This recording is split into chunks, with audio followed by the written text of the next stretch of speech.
Olá a todos! Hoje eu vou falar sobre velocidade do obturador. Antes da gente falar exatamente o que é a velocidade do obturador, é melhor explicar primeiro o que é um obturador. O obturador, na verdade, são duas cortinas que ficam fechadas quase o tempo todo. Essas cortinas só se abrem quando o fotógrafo aperta o botão do disparo. Nesse momento, essas cortinas se levantam e então a luz que entra por meio da lente, ela consegue chegar e sensibilizar o sensor que fica na parte de trás da lente, dentro do corpo da câmera. Então, quando essa cortina está aberta, a luz entra na lente e chega até o sensor. E é só nesse momento que acontece a foto. O que é muito interessante sobre isso é que o intervalo de tempo entre o abrir e o fechar da cortina do obturador não é um intervalo único, não é um tempo único possível. Existe uma variedade muito grande de possibilidades de tempos, de intervalos de tempo entre o abrir e o fechar da cortina do obturador. Então existem velocidades que são mais lentas e velocidades que são mais rápidas. O que seria então uma velocidade rápida e uma velocidade lenta? A velocidade lenta é quando essa cortina ela se abre e fica aberta por um tempo maior até se fechar novamente.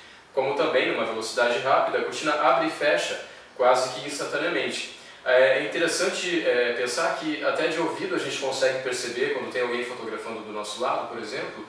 Se a gente conhece um pouquinho sobre essas velocidades, a gente já consegue identificar só ao ouvir se essa velocidade é mais rápida ou mais lenta. De ouvido a gente percebe quando a velocidade, por exemplo, é mais lenta, porque a gente ouve é como se a gente ouvisse dois disparos, o abrir e o fechar, então é um tempo muito mais espaçado.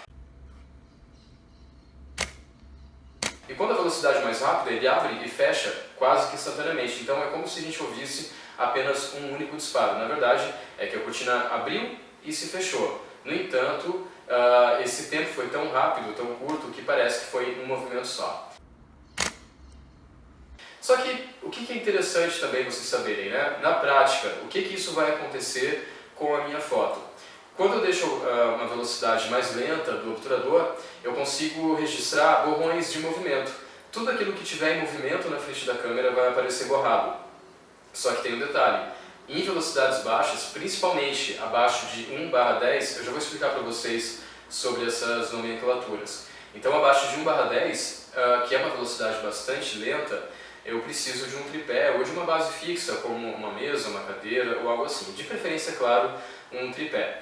Então, quando eu baixo essa velocidade, tudo que estiver em movimento vai aparecer borrado. Geralmente a gente faz fotos noturnas porque, como já é escuro naturalmente, a gente consegue então ter uma liberdade de deixar essa velocidade ainda mais lenta, ou seja, o tempo de exposição ele vai ser maior, vai entrar mais luz, sensibilizando o sensor e a foto vai ficar mais clara. Obviamente que se eu fizer uma foto dessa ao meio-dia na praia, por exemplo, a foto vai ficar super exposta, ou seja, a foto vai ficar estourada, vai entrar luz demais. Por isso que quando a gente está num lugar com maior luminosidade, a tendência é que a gente deva então deixar essa velocidade mais rápida, ou seja, é um tempo menor de exposição. Desse modo, a luz ela entra por muito menos tempo sensibilizando o sensor, ok? Mas voltando a falar sobre a velocidade lenta, o tempo de exposição, como eu falei, é maior, vai entrar mais luz. Só que tudo que estiver se movimentando vai aparecer com um movimento borrado. Por quê? A câmera ela consegue registrar o antes, o durante e o depois daquele movimento. Então, se um carro passa por mim, deixando a parte de trás do carro visível, ou seja, os faróis vermelhos à noite, eu não vou ver o carro, eu vou ver apenas um rastro de movimento. Por quê? Eu posso deixar a câmera assim, registrando a cena, como se fosse uma filmagem, mas tudo num único frame, tudo acumulado numa única foto. Então a câmera ela consegue ver todo o trajeto que o carro faz. Ou seja, por haver esse movimento do carro, a câmera ela não vai conseguir registrar em si o carro, e sim somente a luz, somente esse rastro dos faróis. Vale ressaltar que a câmera só registra aquilo que é luz. Fotografia é escrever com a luz, Agora vamos de um outro extremo, falando então da velocidade rápida. Quando esse tempo de exposição é muito curto, ou seja, a cortina abre e fecha quase que instantaneamente, mesmo aquilo que está no movimento bastante rápido, bastante veloz, para a câmera vai ficar registrado na foto como um movimento parado, na verdade sem movimento. Então se eu fotografar um carro a 180 por hora, esse carro vai aparecer parado na rodovia, na estrada, enfim, mesmo que ele esteja em um movimento muito rápido. Porém, o carro vai aparecer parado no meio da foto. Aí vale uma comparação que é bem interessante. Como é que a foto de uma câmera de um radar, por exemplo, consegue registrar não só o carro, mas a placa desse carro com total nitidez, mesmo que ele esteja rápido? Geralmente o radar a câmera do radar vai registrar uma infração quando esse carro está numa velocidade muito alta, acima do estabelecido pela legislação de trânsito. Então, esse carro está numa velocidade muito grande. Como é que então a câmera consegue registrar não só o carro, como também a placa desse carro com total nitidez? É porque a velocidade de disparo da câmera do radar é também muito alta.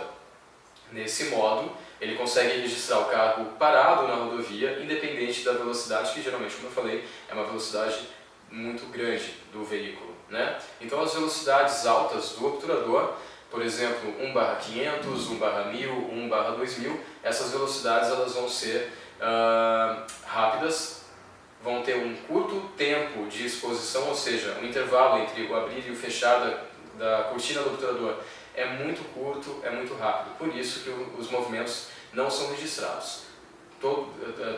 Qualquer motivo, né, qualquer assunto que esteja numa velocidade uma velocidade realmente muito grande, para a câmera vai ficar parado na foto. Ou seja, a gente consegue eternizar um movimento que é muito rápido, como se aquilo tivesse parado. Por exemplo, um avião decolando, o avião decola aí 200, 300 por hora, mas a gente consegue registrar esse avião parado no ar. Ele acabou de sair da pista, né? Acabou de levantar voo. Na foto, aquele movimento vai ficar eternizado, o avião vai ficar parado no ar, independente da velocidade alta que ele esteja. Agora eu vou explicar para vocês sobre a nomenclatura dessas velocidades, que é importante a gente saber. Inclusive eu vou explicar para vocês como encontrar essa velocidade do obturador na sua câmera, especialmente quem tem uma câmera DSLR, essas câmeras que a gente troca de lente, ok? Então as velocidades do obturador elas funcionam da seguinte forma. Como vocês estão vendo aqui, temos uma velocidade aqui de 1 segundo, ou seja, a câmera vai registrar essa cena durante 1 segundo. Se eu aumento essa velocidade, eu vou diminuir o tempo de exposição até esse tempo ficar fracionado. Então eu tenho 1/10, 1/20, 1/30, 1/50, 1/100, até, na minha câmera, né, chega até 1/8000, que no caso a velocidade máxima é uma velocidade extremamente alta. Se eu diminuir essa velocidade, eu vou diminuindo então de 1/8000, depois eu passo 1/4000, 1/500, 1/100, 1/50, 1/20, 1/10, volto ali a 1 segundo, depois eu tenho os múltiplos de segundo. 2 segundos, 4 segundos, 5, 6, 10, 20, 30 segundos. Esse é o tempo máximo que a câmera consegue registrar de uma maneira pré-programada, digamos assim, em que a luz vai ficar entrando, né, entrando pela lente, sensibilizando o sensor durante todo esse tempo, até 30 segundos. Mas o que é então esse modo B, que vem depois de 30 segundos? O modo B ele tem um nome bulb, é a letra, né, inicial da palavra bulb. Isso quer dizer o quê? No modo B eu consigo fazer o registro, né, determinar o tempo da exposição de maneira praticamente infinita. Já que a câmera consegue registrar de uma maneira pré-programada até 30 segundos, no modo B eu consigo durante 1 minuto, 2, 10, 20, 30, 50 segundos, 1 minuto, consigo por 2, 10, 20, 30 minutos. Eu consigo por muito tempo de exposição. Só que tem uma dúvida que vocês podem estar pensando agora. Por que um fotógrafo vai ter o interesse de registrar a mesma cena por exemplo, 16 minutos? É para fazer uma foto como essa. Mas isso eu vou explicar num outro vídeo. Eu espero que vocês tenham gostado da explicação e que vocês consigam colocar em prática, o que é muito importante. Peguem as câmeras de vocês e pratiquem. É só dessa maneira que vocês vão conseguir aprender de fato. Então, nos vemos no próximo vídeo. Até mais!